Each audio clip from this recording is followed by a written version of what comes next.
दूसरा प्रश्न, कल आपने कहा कि धार्मिक क्रांति ही एकमात्र क्रांति है। क्या देश और समाज के प्रति हमारा कोई दायित्व नहीं? इस संबंध में कुछ मित्रों का कहना है कि आप जैसी श्रेष्ठ मनीषा को समाज, राजनीति और सत्ता पर भी ध्यान देना चाहिए ताकि एक बेहतर मनुष्यता का उदय हो सके।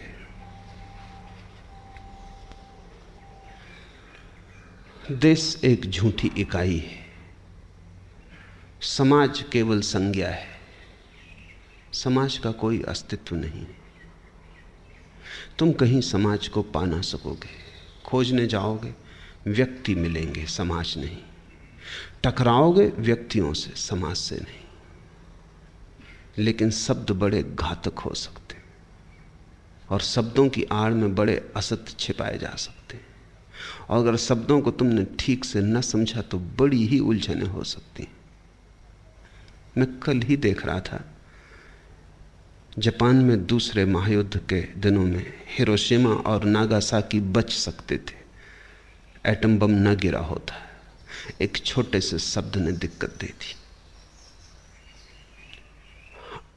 अमेरिकन जनरल ने जापान की सरकार को पत्र भेजा, लेकिन पत्र का अनुवाद जापानी में किया गया। एक ऐसा शब्द था उसमें कि जापानी शब्द अनुवाद हो जाने से उसके दो अर्थ हो गए। जापानी में दो अर्थ हैं उस शब्द के। उसमें एक अर्थ जो दुर्भाग्यवश सरकार ने स्वीकार किया कि यह अर्थ होना चाहिए, उसी अर्थ के कारण हिरोशिमा नागासाकी पर एटम बम गिरा। अगर उसका दूसरा अर्थ लिया गया होता तो वो 2 लाख लोग मरने से बच गए होते, वो दुर्घटना बच गई होती। शब्द कभी कभी बड़े भयानक और खतरनाक सिद्ध होते। समाज, धर्म, राष्ट्र, मनुष्यता, ये शब्द इतने बार तुमने सुने हैं कि तुम ये भूल ही गए कि कोरे शब्द हैं, इनके पीछे कोई भी नहीं। कहां है मनुष्यता? मनुष्य है, मनुष्यता कहीं भी नहीं। कहां है राष्ट्र?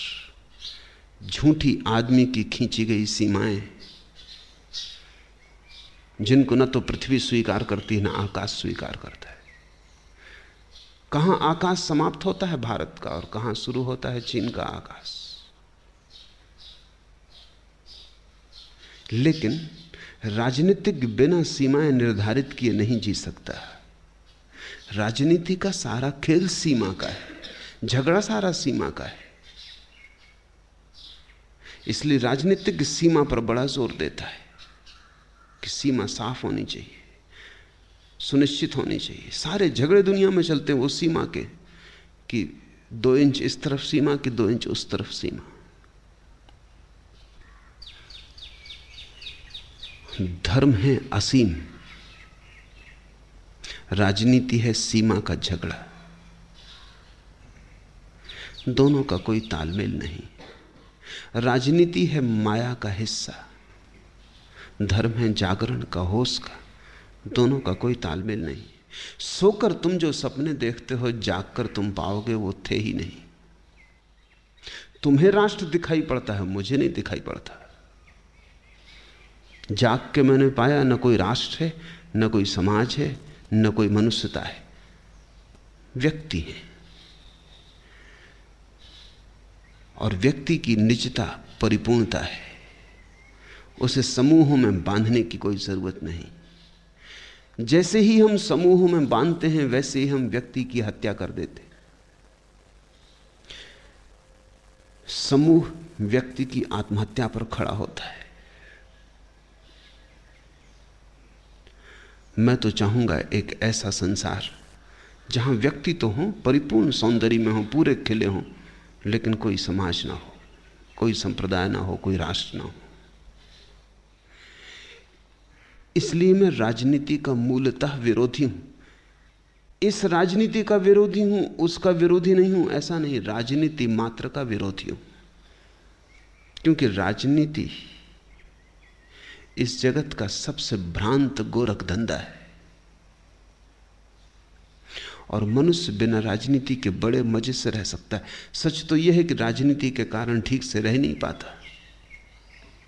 झगड़े राजनीति खड़ी करती रहती है। राजनीतिक बिना झगड़े के नहीं जी सकता। बिना युद्ध के राजनीतिक का क्या मूल्य है? अगर कहीं कोई उपद्रव न होता हो तो राजनीतिक का क्या मूल्य है, क्या उपयोग है? अगर लोग शांत हों, आनंद से जीते हों, तो राजनीतिक गिर जाएगा अपनी प्रतिष्ठा से। अगर लोग परम आनंदित हों तो राजनीति को लोग भूल ही जाएंगे, राजनीतिक को भूल जाएंगे। तो राजनीतिक कोशिश करता है सीमाओं के झगड़े बने रहें, सदा संकट की दशा बनी रहे, सदा लोग डरे रहें, घबराए रहें। जब लोग डरे होते हैं तभी वो नेता के पीछे चलते हैं। जब लोग अभय होते हैं, कौन किस नेता की फिक्र करता है?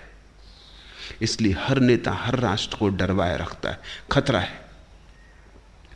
पाकिस्तान कहता है हिंदुस्तान से खतरा है, हिंदुस्तान कहता है पाकिस्तान से खतरा। ये सब मौसेरे चचेरे भाई बहन, ये दोनों एक दूसरे के सहारे जीते हैं। पाकिस्तान में वो चिल्ला देते हैं भेड़िया आया, नेता के पीछे लोग लाइन लगा के खड़े हो जाते क्योंकि खतरा है। यहां चिल्ला दो कि भेड़िया आया, लोग लाइन लगा के खड़े हो जाते। और जब भी देखता है नेता कि अब लोग निश्चिंत हुए जा रहे हैं, अब मेरी फिक्र नहीं करते, अब लोग अपने काम में लग गए, अब मेरी तरफ उनका ध्यान नहीं, तभी वो चिल्ला देता है भेड़िया आया। और कितनी बार राजनीतिक चिल्लाते रहे पूरे इतिहास में। हमारी नींद अद्भुत है, साधारण नींद ना होगी, मूर्छा है, टूटती ही नहीं। मनुष्य जाति के 3000 सालों के इतिहास में निरंतर युद्ध होता रहा है। कहीं ना कहीं पृथ्वी के किसी न किसी कोने पे युद्ध जारी है, आदमी काटा जा रहा है। राजनीति का देवता बड़ा बलिदान मांगता है, वो नरमेध यज्ञ है। राजधानियां खूनों पर बनी हैं, रक्त की धारों पर बनी है। राजधानियों के पत्थर पत्थर में न मालूम कितने लोगों के खून के दाग हैं, लेकिन हमें दिखाई नहीं पड़ता। और दिखाई हमें नहीं पड़ता क्योंकि बचपन से हमें संस्कारित किया जाता है कि तुम किसी समाज के हिस्से हो। तुम्हें यह कभी नहीं कहा गया कि तुम्हारी अपनी कोई निज गरिमा है। तुम्हें यही कहा गया है तुम समाज के हिस्से हो, जब समाज को जरूरत हो तुम बलि के बकरे बन जाना। तुम्हारा उपयोग यही है। मैं हिटलर का जीवन पढ़ता था कुछ दिन पहले। जब जर्मन सेनाएं काटी जाने लगीं और युद्ध हारने की तरफ मुड़ने लगा, जर्मनी की मौत और हार की तरफ बढ़ने लगा, और खबरें पहुंची कि जर्मन युवक बुरी तरह काटे जा रहे हैं, तो हिटलर को जाके हिटलर के प्रमुख जनरल ने खबर दी कि कुछ करना होगा, युवक बुरी तरह काटे जा रहे हैं। जर्मन युवक हत्या की जा रही है उसकी, जैसे घास पात काटा जा रहा हो। हिटलर ने सिर ऊपर उठाया और कहा, युवक और किस लिए? युवकों का और उपयोग क्या है? हिटलर ईमानदार राजनीतिक है, दूसरा राजनीतिक कितना ईमानदार नहीं होगा, क्योंकि हिटलर बिल्कुल पागल है। पर सभी राजनीतिक यही जानते हैं कि युवक का और उपयोग क्या है। उसका उपयोग है कि मरे देश के लिए, राष्ट्र के लिए। जीने के लिए तुम पैदा नहीं हुए हो, किन्हीं क्षुद्र बातों के लिए लड़ने के लिए पैदा हुए हो। और छोटी छोटी बातें हैं कि तुम चकित होगे, जिनके लिए आदमी लड़ाया जा सकता है और आदमी को होश नहीं आता। नाम, कोरे नाम। भारत भूमि संकट ने 1947 के पहले अगर कराची संकट में होता तो तुम मरते। अब अगर संकट में होगा तुम न मरोगे। अब वो भारत भूमि नहीं, भूमि वही की वही है, लेकिन अब अगर कराची संकट में होगा तुम प्रसन्न होगे, तुम उत्सव मनाओगे। 1947 के पहले अगर पूना नष्ट होता तो कराची के लोग दुखी होते। अब अगर पूना नष्ट होगा, कराची के लोग मिठाई बांटेंगे, बतासे बांटेंगे कि अच्छा हुआ। 1947 के पहले तुम एक थे, 47 ने एक लकीर खींच दी और ये लकीरें छोटी होती चली जाती।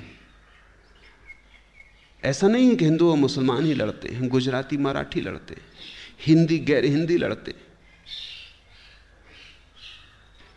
लड़ने का मामला ऐसा है कि छोटी से छोटी सीमाएं बनानी पड़ती, क्योंकि छोटे छोटे राजनीतिज्ञ हैं, उनको भी तो लड़ाई के लिए कोई उपाय चाहिए। नर्मदा के जल पे लड़ते कि वो गुजरात का है कि मध्य प्रदेश का है। तुम्हें हंसी आएगी कि क्या पागलपन है। कोई एक छोटा जिला महाराष्ट्र में रहे कि मैसूर में जाए, उसके लिए लड़ते, छुरेबाजी हो जाती।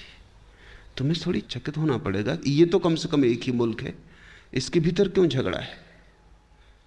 राजनीतिक जी ही नहीं सकता। बड़े राजनीतिक बड़े झगड़े पे जीते, वो कहते हैं हिंदुस्तान पाकिस्तान का झगड़ा है। फिर छोटा राजनीतिज्ञ वो कहता है मैसूर और महाराष्ट्र का झगड़ा है।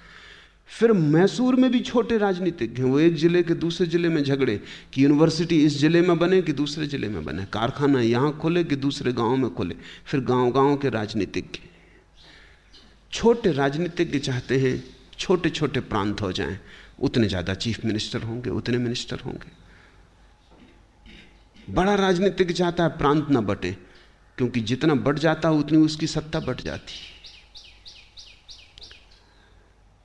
छोटा राजनीतिक चाहता है बटाव हो जाए ताकि मेरे हाथ में भी कुछ पड़ जाए। अगर हिंदुस्तान छोटे छोटे टुकड़ों में हो तो सैकड़ों चीफ मिनिस्टर हैं, गवर्नर हैं, छोटे छोटे लोगों को मजा आ जाएगा। लेकिन ऊपर के राजनीतिक की सत्ता कटती, वो चाहता मुल्क इकट्ठा हो। लेकिन सारा खेल इस बात का है कि मेरी सत्ता कायम हो। फिर वो अच्छे अच्छे शब्दों का उपयोग करते हैं, देश प्रेम, राष्ट्र, समाज, धर्म, इतिहास, अतीत, परंपरा, बड़े अच्छे शब्द हैं और सब थोथे जिनके भीतर तुम जरा भी कुछ ना पाओगे। निचोड़ोगे कुछ भी हाथ ना लगेगा, घास पात। और इनके नाम पर जीवित आदमी बलिदान किया जाता है। न मेरी कोई चेष्टा, कोई रत्ती भर भी उत्सुकता राजनीति में नहीं। अगर मैं कभी कुछ बोलता भी हूं तो वो केवल व्यंग है, वो केवल मजाक है। उसमें भी राजनीतिक को नीचा दिखाने की कोई चेष्टा नहीं, क्योंकि मेरी उतनी भी उत्सुकता नहीं। अगर मैं कभी राजनीतिक का व्यंग भी करता हूं और राजधानियों का मजाक भी करता हूं तो सिर्फ तुम्हें समझाने को कि तुम इस पागलपन में मत पड़ जाना। राजनीतिक को नीचा दिखाने का मेरा कोई मन नहीं, क्योंकि उससे नीचे अब और वो हो भी नहीं सकता। उसको नीचे दिखाने का कोई सार भी नहीं। वो आखिरी गर्त में पड़ा, उससे और नीचा कोई गड्ढा होता नहीं जिसमें उसको धकाया जा सके। उस पर दया आती है, उसको और धकाने का क्या उपाय। उसकी मैं बात भी नहीं कर रहा हूं। मैं तुमसे बात कर रहा हूं कि तुम्हारे भीतर भी राजनीति का स्वर बज सकता है, क्योंकि वो सभी अहंकार के भीतर छिपा है। जब तक अहंकार है तब तक तुम किसी न किसी तरह की राजनीति के खेल में लगे रहोगे। अहंकार ही गिर जाए तभी राजनीति गिरती।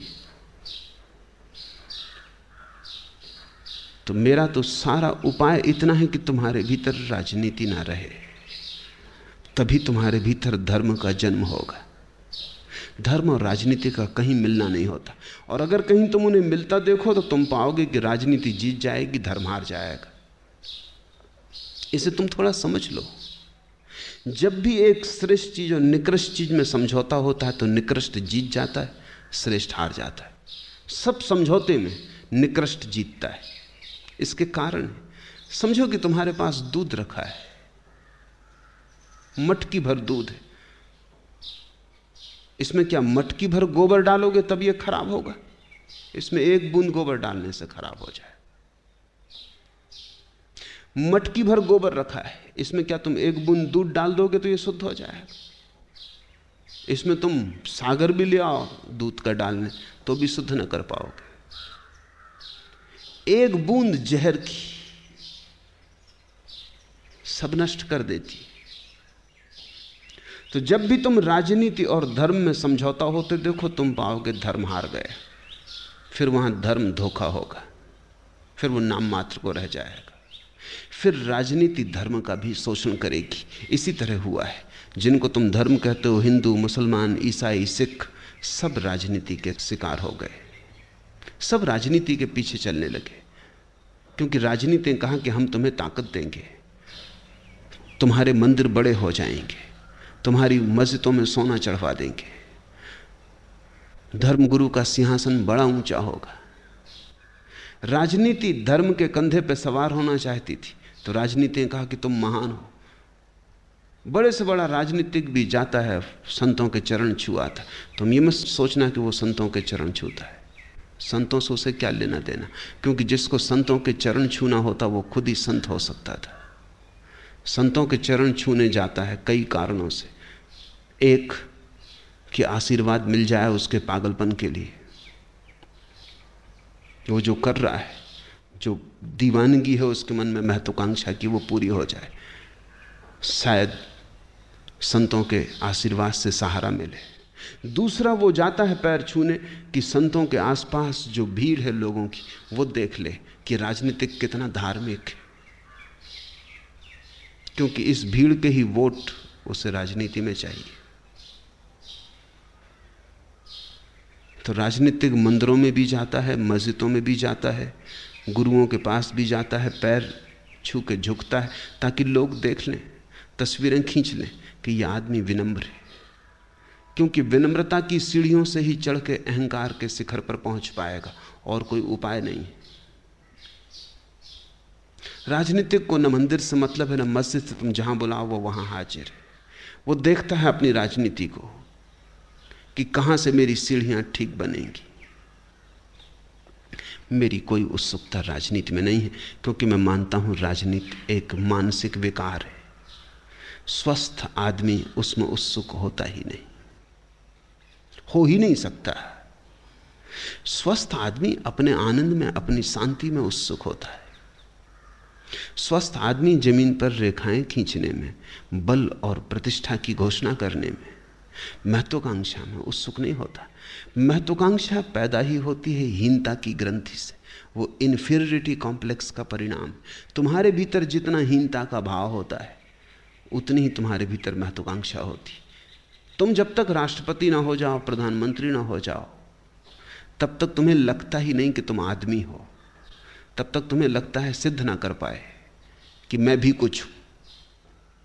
सिद्ध करना है कि मैं कुछ हूं। यह सिद्ध करने की आकांक्षा ही इसलिए पैदा होती है कि तुम्हें भीतर लगता है तुम ना कुछ हो। लेकिन जिसको भीतर लगता हो मैं सब कुछ हूं, अब उसको सिद्ध करने को कुछ भी ना बचा। जिसके भीतर से हीनता चली गई, उसके बाहर से राजनीति चली गई।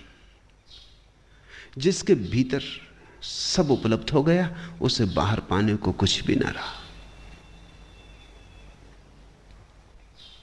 इसलिए मैं कहता हूं धार्मिक क्रांति ही एकमात्र क्रांति है, क्योंकि उसी से तुम परम संपदा को उपलब्ध होगे, परम रूपांतरण को। तुम्हारा नव जन्म होगा, तुम द्विज बनोगे।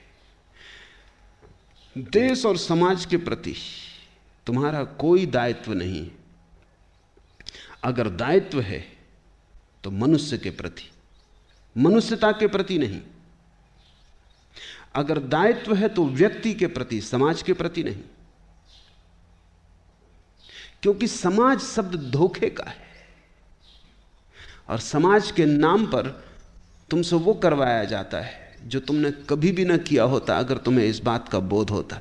व्यक्ति के प्रति तुम्हारा दायित्व समझो। तुम्हारी पत्नी, तुम्हारा छोटा बच्चा है, तुम जानते हो कि तुम छोड़कर इन्हें चले गए तो ये भूखों मरेंगे, लेकिन राजनीतिक कहता है देश खतरे में। देश है क्या? इसी तरह के छोटे छोटे बच्चों के समूह का नाम देश है। इसी तरह की घर में बैठी पत्नियों का जोड़ का नाम देश है। इसी तरह के छोटे छोटे घरों के इकट्ठे समूह का नाम देश। राजनीतिक कहता है देश खतरे में।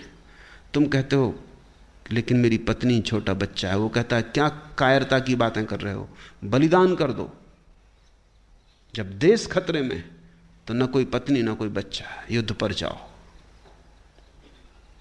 ऐसे न मालूम कितने घरों से, न मालूम कितने व्यक्तियों की हत्या के ऊपर देश पर कुर्बानी होगी। और यही दूसरे देश का राजनीतिक अपने देश में समझा रहा है। जो वहां युद्ध के मैदान पर लड़ने को खड़े हो जाते हैं वे एक जैसे लोग हैं, उनकी एक दूसरे से कोई दुश्मनी नहीं, किसी ने किसी का कुछ बिगाड़ा नहीं है, किसी ने किसी को देखा तक नहीं था पहले। और जब एक देश के लोग दूसरे देश के सैनिकों की छाती में छुरा भोंकते हैं या बम फेंकते हैं या गोली दागते, तो उन्हें पता नहीं हिंदू थोड़ी मरता है, मुसलमान थोड़ी मरता है, व्यक्ति मरते हैं। हिंदुस्तानी थोड़ी मरता है, पाकिस्तानी थोड़ी मरते, मनुष्य मरते हैं। और जब तुम एक पाकिस्तानी की छाती में छुरा भोंकते हो, तब तुमने एक नन्हे बच्चे के जो घर में भूखा रहेगा अब, जिसकी पत्नी को अब रोटी ना मिलेगी, या हो सकता है पत्नी की बेइज्जती होगी, कोई बलात्कार करेगा, कोई बचाने वाला ना होगा, तुमने उस पत्नी और बच्चे की छाती में छुरा भोंक दिया।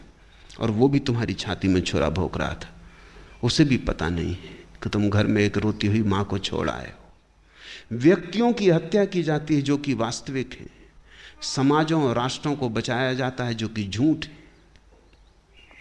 मैं तुमसे कहता हूं मनुष्यता को भूल के प्रेम मत करना, मनुष्य को प्रेम करना। क्योंकि मेरे अनुभव में यह आया कि जो जो लोग मनुष्यता की बात करते हैं वो लोग असमर्थ हैं मनुष्य को प्रेम करने में।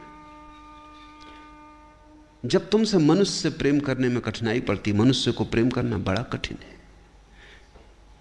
कठिन है क्योंकि अहंकार को गिराना पड़ेगा, कठिन है क्योंकि मनुष्य एक यथार्थ है, यथार्थ के साथ जीने में संघर्ष है।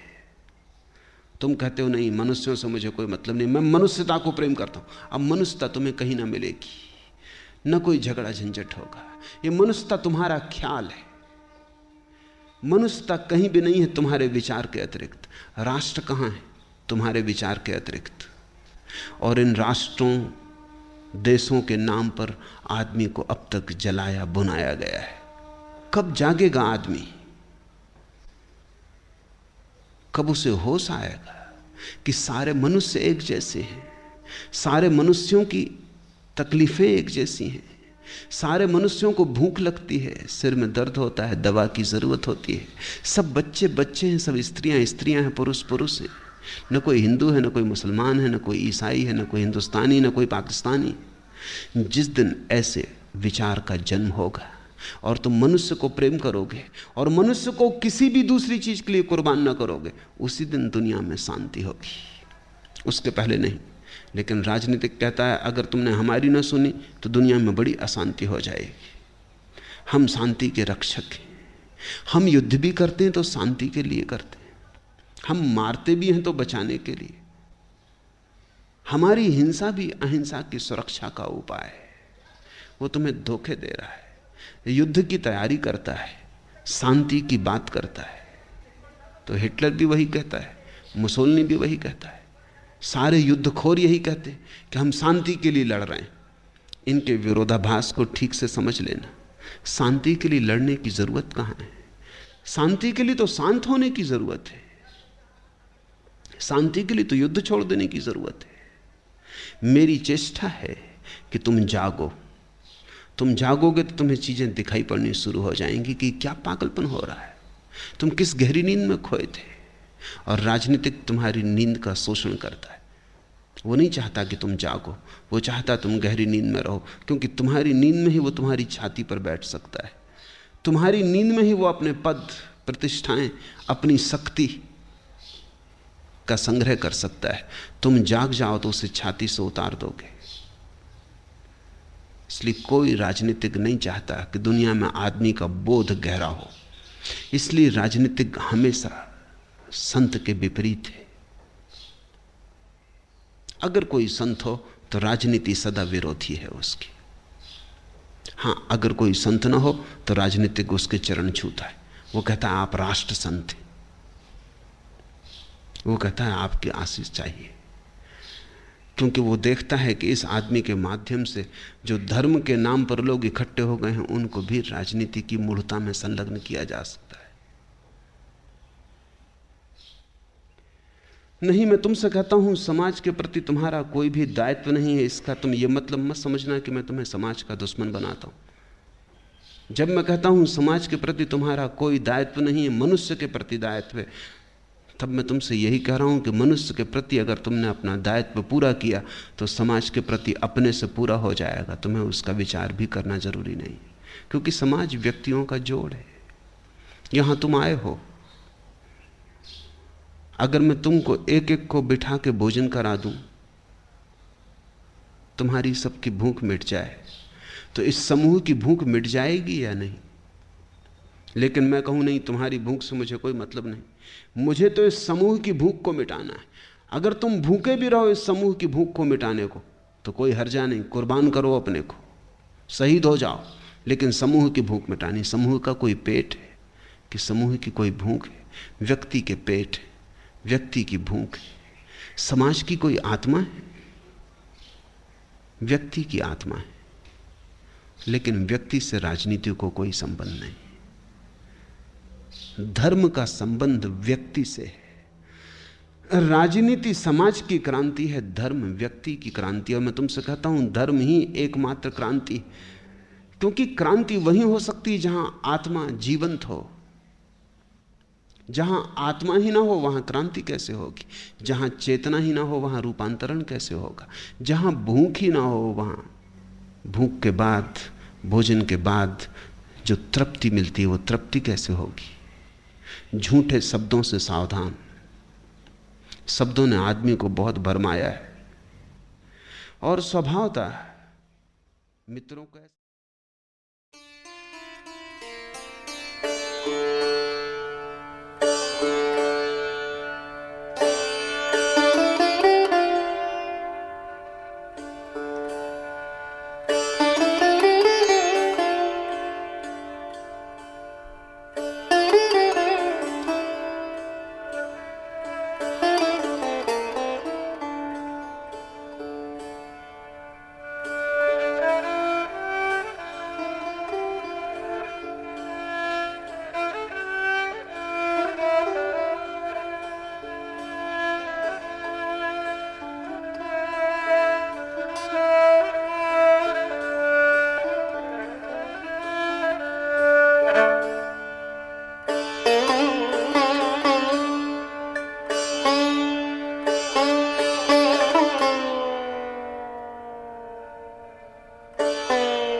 कि मैं अपनी बुद्धि को समाज, राजनीति और सत्ता पर क्यों नहीं लगाता।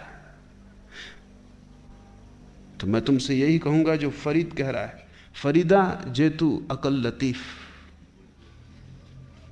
अगर फरीद तुझ में थोड़ी भी बुद्धि हो तो समाज, राजनीति, सत्ता, उनसे दूर रहना। वो तो बुद्धिहीनों का धंधा है।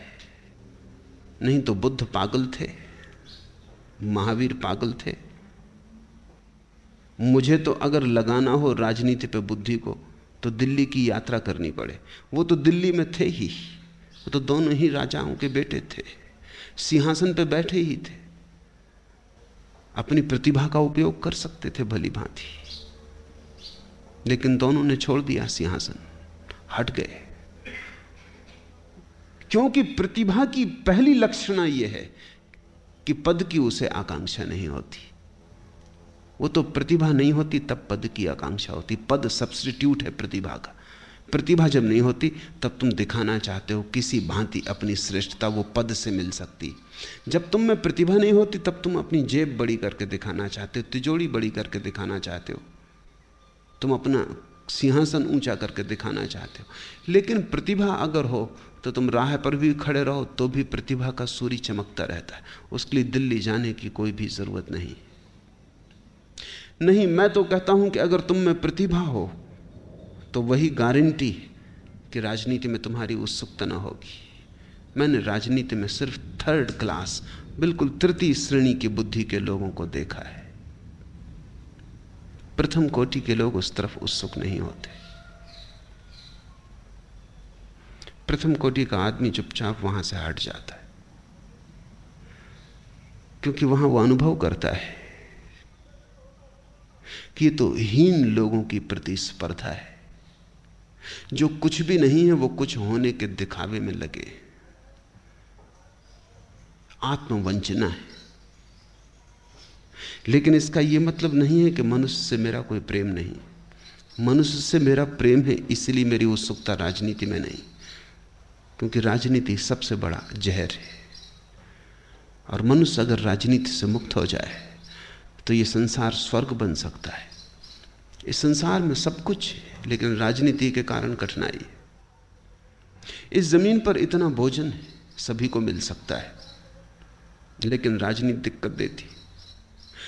पिछले अनेक वर्षों में अमेरिका को बहुत बार अपने गेहूं को समुद्रों में डुबाना पड़ा है। रूस को कुछ वर्ष अपना गेहूं रेल के इंजनों में कोयले की जगह जलाना पड़ा है। राजनीति। क्योंकि अगर अमेरिका अपने उस गेहूं को मुफ्त बांट दे जो फेंकने योग्य, क्योंकि उसकी कोई जरूरत नहीं, जरूरत से ज्यादा है, अगर वो उसे मुफ्त बांट दे तो उसकी ताकत कमजोर होती। उसे बाजार में अगर बेचा न जाए तो गेहूं का दाम नीचे गिरता है। दाम नीचे गिरता है, अमेरिका की आमदनी नीचे गिरती। तो बेहतर है नष्ट कर देना, लेकिन देना बेहतर नहीं है। दुनिया में सब कुछ है, अगर राजनीति के घेरे ना हो तो सभी को सभी कुछ उपलब्ध हो सकता है। विज्ञान ने इतनी खोज कर ली है कि किसी को भूखे मरने की कोई जरूरत नहीं, लेकिन राजनीति के कारण बड़े अड़ंगे। आधी दुनिया भूखी मरती है। वो तब तक मरेगी जब तक राजनीति की सीमाएं नहीं टूट जाती। हजारों लाखों करोड़ों लोग बीमार हैं, स्वस्थ नहीं हो पाते। दवाइयां बंद पड़ी हैं मुल्कों के पास, लेकिन उनको जरूरत नहीं दवाओं की। जिनको जरूरत है उन तक राजनीति के कारागृह हैं, वहां तक पहुंचने ही नहीं जा सकती। मनुष्य अगर राजनीति से मुक्त हो जाए, और जो कठिन बात है, क्योंकि उसका अर्थ यह है कि मनुष्य तभी राजनीति से मुक्त हो सकता है जब वो अपने में तृप्त हो जाए। तो मेरी सारी चेष्टा राजनीति से मुक्त करने की भी नहीं है, सारी चेष्टा तुम्हें तृप्त करने की। मेरे उपाय विधायक है। तुम शांत हो जाओ, तुम प्रफुल्लित हो जाओ, तो तुम्हारी आंख में वो गुण आ जाएगा जो चीजों को आर पार देखने लगे।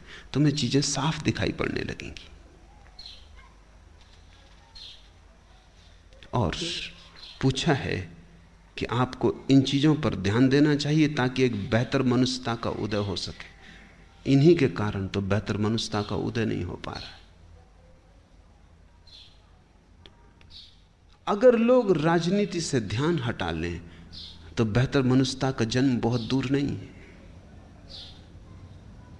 अब ये बहुत जटिल है बात, क्योंकि राजनीति का संस्कार बड़ा गहरा है। सारे अखबार उसी की बात करते, रेडियो उसी की बात करता, टेलीविजन उसी की बात करता, लोग उसी की चर्चा करते हैं, लोग एक दूसरे को दोहराते जाते। उसकी पुनरुक्ति इतने जोर से होती रहती कि मन में वो बैठता चला जाता है, बैठता चला जाता है। तुम्हारे भीतर की लकीरें तय हो जाती, तुम मुक्त नहीं रह जाते सोचने को।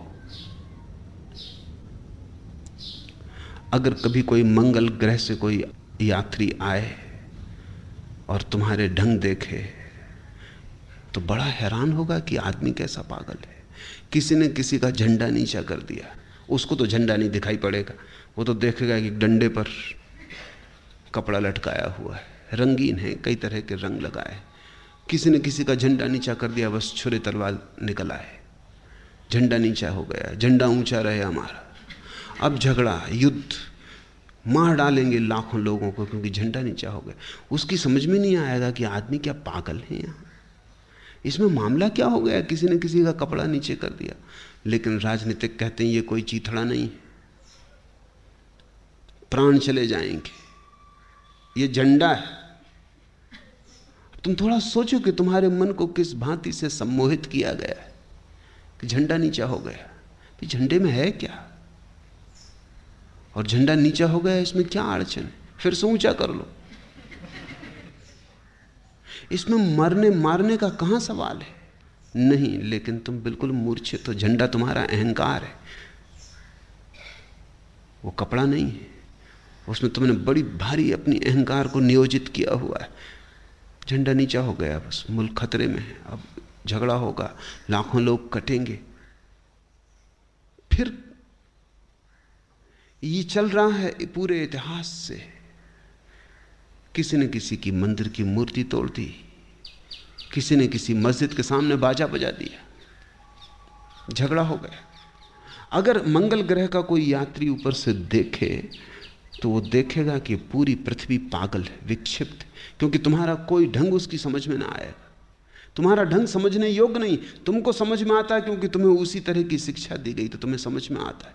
अगर तुम थोड़े भी जाग जाओ तो तुम्हें भी दिखाई पड़ेगा ये हो क्या रहा है, इसकी जरूरत क्या है। इसमें कहीं बुद्धिमानी नहीं दिखाई पड़ती। इससे ज्यादा और बुद्धिहीनता क्या होगी? लोग नेताओं के पीछे चले जा रहे हैं। एक नेता दूसरे नेता को नीचे उतारने की कोशिश में लगा है। किसी को जीवन की असली समस्याओं से कोई प्रयोजन नहीं है। समस्या एक ही है कि मेरे हाथ में सारी ताकत होनी चाहिए। ताकत का तुम क्या करोगे? ताकत को पा भी लोगे तो होगा क्या? कितने सिकंदर, कितने नेपोलियन, कितने हिटलर, कितनी बड़ी ताकत के लोग थे, क्या हुआ? ताकत से सिर्फ विध्वंस हुआ है। क्योंकि ताकत चाहने वाला जो आदमी है वो गलत आदमी। ताकत उसके हाथ में हो जो ताकत नहीं चाहता तो शायद कुछ लाभ भी हो, लेकिन जो ताकत चाहता है उससे लाभ नहीं हो सकता, क्योंकि उसकी महत्वाकांक्षा का कोई अंत ना होगा। उसे और ताकत चाहिए, और ताकत चाहिए। वो पूरे मुल्कों को जब तक अग्नि में न झोंक देगा युद्ध की, तब तक उसे ताकत का पूरा मजा नहीं आ सकता। तुम अपने राजनीतिज्ञों के चित्रों को गौर से देखो, तुम चकित होगे। तुम उनकी कार्रवाइयों को गौर से देखो। तुम जरा अपने को दूर करो उस सारी कंडीशनिंग से, संस्कारों से जो तुम पर पड़े हैं, और फिर तुम गौर से देखो। तुम हंसोगे कि ये क्या हो रहा है। पृथ्वी पूरा एक बड़ा पागल खाना है। नहीं, मनुष्यता का उदय राजनीति से अगर होता होता तो कभी का हो गया होता। राजनीति तो बड़ी पुरानी। मनुष्यता का उदय, मनुष्यता के उदय से मेरा मतलब मनुष्यों का उदय सिर्फ एक ढंग से हो सकता है। वो सत्ता नहीं है, वो शून्यता है। शक्ति नहीं है, शांति। दूसरे पे कब्जा नहीं, अपनी मालकियत, अपना स्वामी हो जाना पर्याप्त है। और प्रत्येक व्यक्ति अगर अपना स्वामी हो तो इस संसार में एक स्वामित्व की सुगंध होगी। हर एक अपना मालिक होगा। राजनीति है दूसरे को गुलाम बनाने की चेष्टा, दूसरे के मालिक होने की चेष्टा। धर्म है अपने मालिक होने की चेष्टा। मालिक तो मैं भी तुम्हें बनाना चाहता हूं, लेकिन अपना ही। तुम ही तुम्हारे गुलाम, तुम ही तुम्हारे मालिक, तुम ही तुम्हारी प्रजा, तुम ही तुम्हारे राजा, तुम ही तुम्हारा देश, तुम ही तुम्हारे सत्ताधिकारी। अगर तुम अपने इस छोटे से भीतर के विश्व को संभाल लो तो तुमने सारे विश्व को संभालने का सूत्रपात कर दिया। एक आदमी संगीत से भर जाए तो वो अपने पड़ोस में संगीत की लहरें पहुंचाने लगता है। निश्चित ही मनुष्यता कैसे बेहतर हो इसकी चेष्टा मैं भी कर रहा हूं, लेकिन वो चेष्टा राजनीति की चेष्टा नहीं। मैं तुम्हें समस्त राजनीतियों से मुक्त करना चाहता हूं। मेरा कोई चुनाव नहीं है। मेरा ये चुनाव नहीं कि तुम इंदिरा की राजनीति के पक्ष में रहो कि जयप्रकाश की राजनीति के पक्ष में रहो। मेरे लिए दोनों समान है। राजनीति गलत है, वो किसकी है इसका कोई मूल्य नहीं है। तुम राजनीति से मुक्त हो जाओ, और लोग अगर मुक्त होते चले जाएं तो राजनीतिक अलग खड़े रह जाएंगे। उन्हें खुद भी अपने संघर्ष की नासमझी दिखाई पड़ने लगी, लेकिन तुम्हारी भीड़ उनके साथ होती तो उनका भी नशा नहीं उतरता। उनको भी समझ में नहीं आता कि हम गलत हो सकते हैं, क्योंकि इतने करोड़ों लोग साथ हैं और तुम्हारे साथ का कोई भरोसा नहीं। तुम किसी के भी जुलूस में साथ हो जाते हो, तुम्हें जुलूस का मजा आ रहा है, लेकिन तुम्हें यह पता नहीं कि वो जो जुलूस के आगे झंडा लेके चल रहा है वो पागल हुआ जा रहा है। वो ये देख के कि लाखों लोग मेरे साथ हैं, तुम यूं ही हो लिए थे, तुम मजा देखने के लिए जा रहे थे कि पता नहीं क्या होने वाला है। तुम कल उसके विरोधी के जुलूस में भी तुम ही सम्मिलित हो जाओगे, लेकिन तुमने दोनों को नशा दे दिया। भीड़ शराब है। जब कोई अपने पीछे बड़ी भीड़ देखता है होश खो देता है, उसको लगता है अब मेरे हाथ में सब है, अब मैं जो चाहूं वो करके दिखा दूंगा। तुम राजनीतिज्ञों के मस्तिष्क को खराब करते हो, तुम उनकी छोटी छोटी बुद्धियों के गुब्बारों को खूब हवा भर देते हो, तुम उनको वहां तक ले जाते हो जहां वो फूट जाते। तुम्हारे सभी राजनीतिक उस दशा में पहुंच जाते, उनसे तुम अपना हाथ हटा लो। मैं तुमसे कहता हूं कि तुम इतना ही कर लो कि तुम अपने को जमा लो, सारी दुनिया अपने आप जमने लगेगी। एक छोटे स्कूल में ऐसा हुआ कि एक शिक्षक अपने बच्चों को समझा रहा था, दुनिया का नक्शा उसने कई टुकड़े में काट दिया और बच्चों से कहा अब तुम इसे जमा के बताओ। बच्चे बड़ी मुश्किल में पड़ गए, कोई 100 टुकड़े कर दिए उसने दुनिया के नक्शे के। मुश्किल था। टिम्बकटू की जगह मेडगास्कर चला गया, मेडगास्कर की जगह टिम्बकटू आ गया। कठिनाई मालूम होने लगी, कहाँ स्पेन को रखें, कहाँ तिब्बत को, टुकड़े टुकड़े कर दिए। लेकिन एक युवक ने, एक छोटे बच्चे ने उस नक्शे के गत्तों को उल्टा के देखा, उसे तरकीब मिल गई। दूसरी तरफ कुंजी थी, दूसरी तरफ एक आदमी की तस्वीर बनी थी, उसने सब टुकड़े उल्टा दिए, आदमी की तस्वीर जमा थी। इस तरफ आदमी जमता गया, उस तरफ दुनिया जम गई। वही मैं तुमसे कहता हूं, आदमी जम जाए सारी दुनिया जम जाएगी। तुम दुनिया को जमाते रहो, आदमी भी ना जमेगा, दुनिया भी ना जमेगी। दुनिया को जमाने की कुंजी आदमी की तस्वीर है, और उस तस्वीर को जमाने कहीं भी नहीं जाना है, क्योंकि तुम भी वही कुंजी हो। तुम अपने से शुरू कर दो।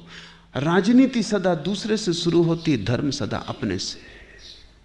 तो न तो मैं किसी की राजनीति के पक्ष में हूं, न किसी की राजनीति के विरोध में हूं, मैं राजनीति मात्र के विरोध में हूं।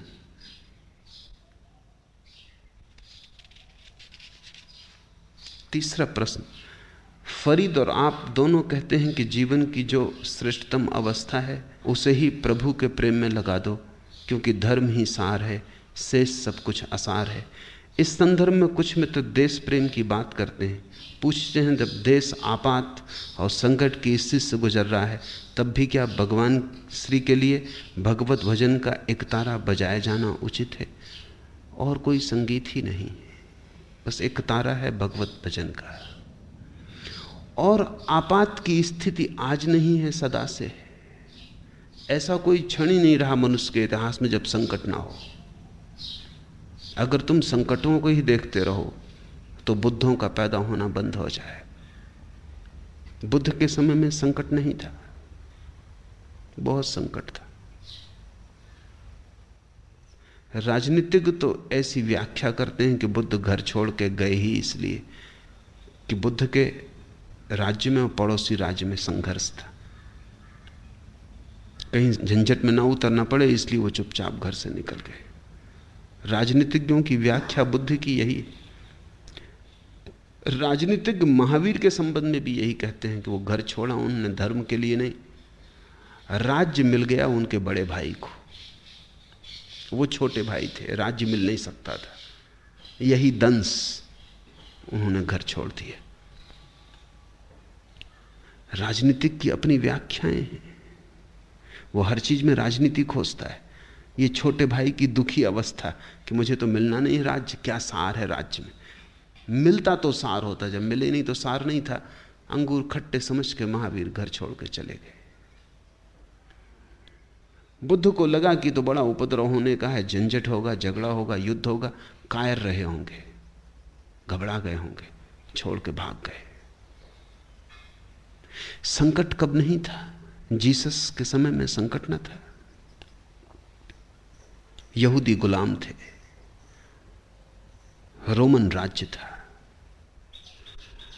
उचित तो यह हुआ था कि जीसस भी देश प्रेमियों में सम्मिलित हो गए होते, भजन का एक तारा फेंक दिया होता और राजनीति की बंदूक उठा ली होती, छाती छेदने लगते, हृदय के गीत गाने बंद कर दिए होते, तो तुम्हें एक सैनिक और मिल जाता, एक पागल और मिल जाता। लेकिन पागलों की तुम्हें वैसी ही क्या कमी है? इस एक पागल से और कुछ तुम्हारी संख्या ना बढ़ जाती। लेकिन जीसस अपना एक तारा बजाते रहे, बुद्ध अपना एक तारा बजाते रहे। मीरा के समय में संकट न था, मुसलमान मुल्क पे छाए थे, कब्जा उन्होंने कर लिया था, हिंदू धर्म संकट में था, और मीरा भगवत भजन के गीत गाती नाचती रही। देशद्रोही मालूम पड़ते हैं ये सब लोग, जब भी संकट है तभी अपना भजन गाते। तुलसीदास भी क्या बैठे खाक रामायण लिखते रहे, ये कोई वक्त रामायण लिखने का था? उठा लेते छुरा और कूद पड़ते, देश प्रेम में मर जाते। तुम थोड़ा सोचो, संकट कब नहीं था? आदमी जैसा है संकट सदा रहेगा ही, ऐसे आदमी का संकट ही बना रहेगा। ऐसा आदमी संकट के बाहर हो नहीं सकता। अगर इस संकट को देखकर ही कोई चलता रहे तो फिर इस संकट के बाहर जाने का कोई उपाय नहीं। इस संकट के बाहर जाने का उपाय उस एक तारे की धुन को सुन लेना है। तुम्हारी भीड़, तुम्हारे बाजार के पास ही कोई एक तारा बजाए चला जाता है, वो संकट के बाहर है। मैं तुमसे कहता हूं, मैं संकट के बाहर हूं, आपात स्थिति के बाहर हूं। तुम मुझे हथकड़ियों में बांध के कालकोठरी में डाल दो तो भी मैं तुम्हारी हथकड़ियों के बाहर हूं। तुम मेरी गर्दन को काट दो तो भी मैं तुम्हारी हत्या के बाहर हूं। तुमने अगर मेरे एक तारे को सुना, तुम भी बाहर हो जाओगे। उस एक तारे की धुन को सुन के चल पड़ना ही बाहर हो जाने का उपाय है। अगर तुमने कहा कि पहले संकट को निपटा लेने दो, पहले आपात स्थिति को टल जाने दो, पहले सारी दुनिया ठीक हो जाए, फिर हम भी चाहते हैं बजाएं ये गीत और नाचें और मीरा की तरह और चैतन्य की तरह प्रसन्न हो, पर ठहरो, अभी बहुत सी चीजें उलझी, इनको सुलझा लेने दो। क्या तुम सोचते हो ऐसी कोई घड़ी आएगी जिस दिन तुम सुलझा पाओगे? क्या सुलझाना तुम्हारे हाथ के भीतर है? तुम उलझे ही उलझे मर जाओगे। तुम सोच लो, उलझे ही उलझे मर जाना हो, उलझे ही उलझे मर जाओ। लेकिन इस भ्रांति में मत रहो कि तुम सुलझा के किसी दिन फिर उस एक तारे को सुनोगे जो परमात्मा का है, तो तुम गलती में हो। तो ये कभी भी ना होगा। जिसे जाना है बाहर, उसे आज जाना होगा। आज के अतिरिक्त और कहीं मार्ग नहीं। इस क्षण उसे जागना होगा, क्योंकि क्षण क्षण हाथ से बीते चले जाते हैं।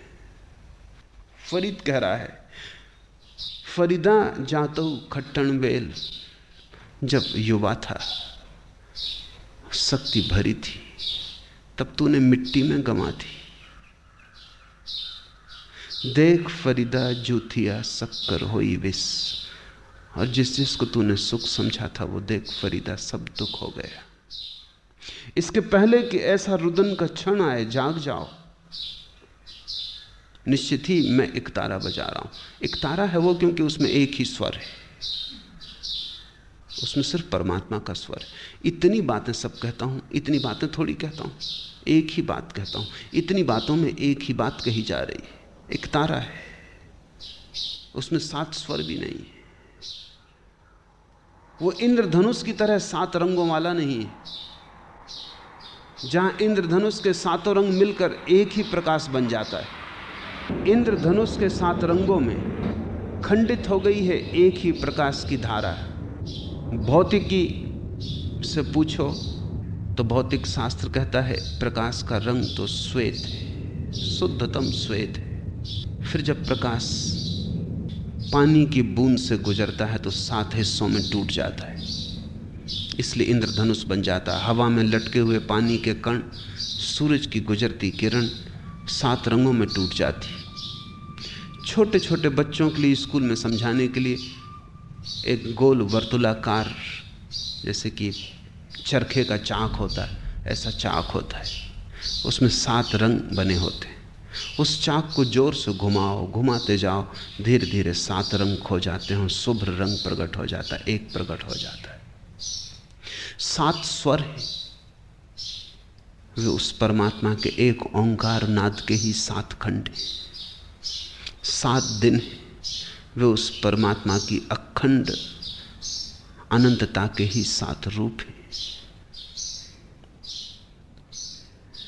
एक तारा ही है।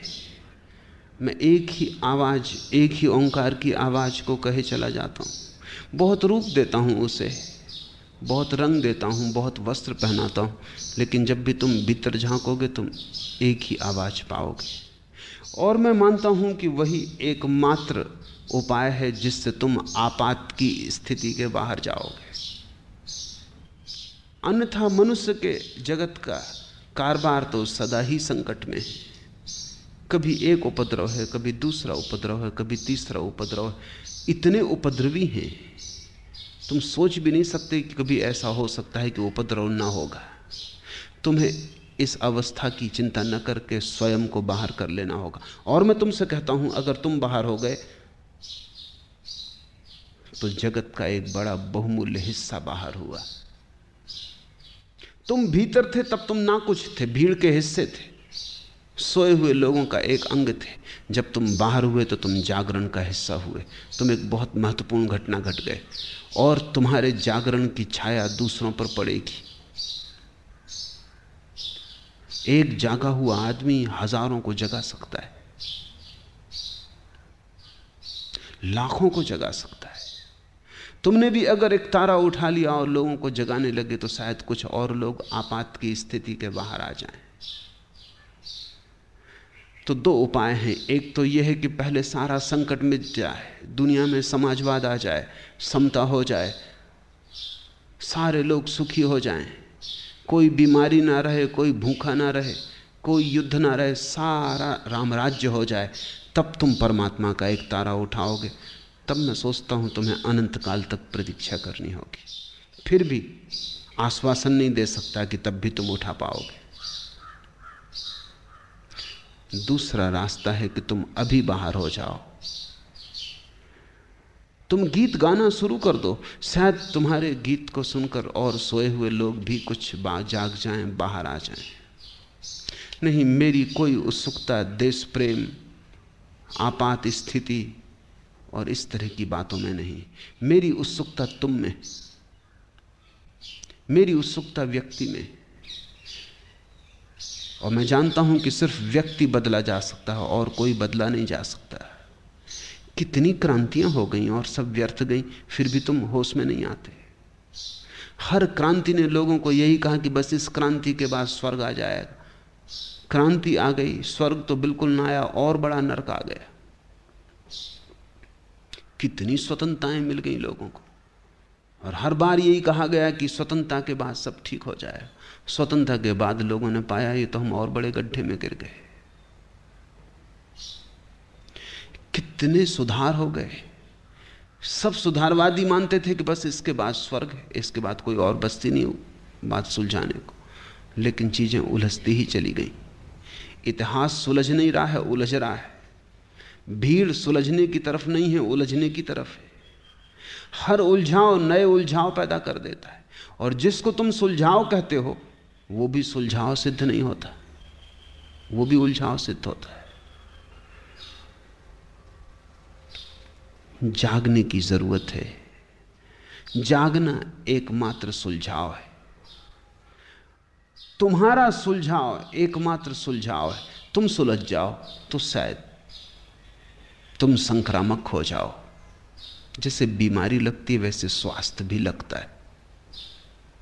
जैसे मूर्छा लगती है वैसे होश भी लगता है। तुमने कभी ख्याल किया, एक आदमी जम्हाई लेने लगे, दूसरे लोग जम्हाई लेने लगते, नींद पकड़ती। एक आदमी खांस दे, दूसरे आदमी के गले में खुजलाहट शुरू हो जाती। एक आदमी लघु शंका को चला जाए, बाकी भी चले। आदमी में संक्रामक घटनाएं घटती। तुम में से एक एक तारे को सुन ले और बाहर आ जाए दूसरे भी सुनने लगेंगे। तुम्हें बाहर आता देखकर उनके लिए भी एक द्वार खुलता है, कौन जाने। और अगर तुम्हारे जीवन में आनंद की घटना घटी और वर्षा हुई अमृत की, तो लोग कितने ही सोए हों, इतने नहीं सोए कि जब किसी को आनंद घटे तो उन्हें दिखाई ना पड़े। जब कोई नाचने लगे तो उन्हें उसके घूंघर सुनाई ना पड़े। जब किसी के कंठ से गीत उठे तो उनकी नींद में भी कुछ स्वर लहरियां पहुंच जाती।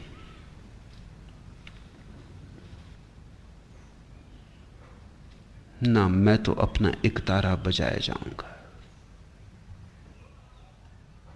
और उन थोड़े से लोगों के लिए ही मेरी चेष्टा है जो जागने को उत्सुक है। भीड़ के लिए मेरी कोई उत्सुकता नहीं।